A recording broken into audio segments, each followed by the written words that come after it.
Bienvenue au Maker, c'est Graphiste en Herbe. On va voir aujourd'hui comment importer un fichier STL et le modifier dans Fusion 360. Alors souvent on télécharge un fichier comme ce chat, et si je veux en faire un porte-clés et on va dire le fusionner avec d'autres morceaux, je ne peux pas. Alors là je peux parce que vous voyez il est en mode solide, mais si j'importe mon fichier STL, par défaut ça ne marche pas. Je vais ouvrir un nouveau fichier, voilà. Et déjà première chose, on va aller chercher des options. Dans Préférences, Preview, je vais activer l'espace de travail Mesh. Je clique et je fais OK. Peut-être que votre version de Fusion vous demandera de redémarrer. Une fois que c'est fait, insérer, donc on va insérer un Mesh. Hop, on a notre chat.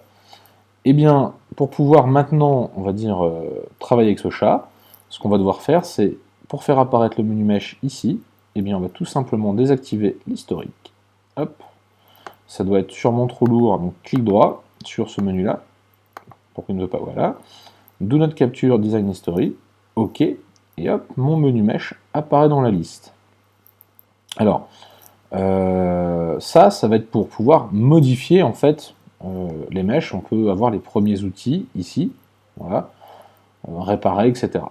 En règle générale, si le fichier STL est propre, on peut directement aller dans Patch, et en fait on va pouvoir ici, alors tout simplement, aller dans Modify, donc on va sélectionner notre objet, on va aller dans Modify, Mesh, et on va dire au mesh de devenir en fait tout simplement un solide, surface ou solide. Donc là vous voyez on peut choisir, tac, moi je vais faire New Body, ok, et là maintenant je peux m'amuser avec mon chat, il n'y a pas de souci, je peux faire des extrusions, le couper, le trancher, enfin vraiment là il est éditable, voilà.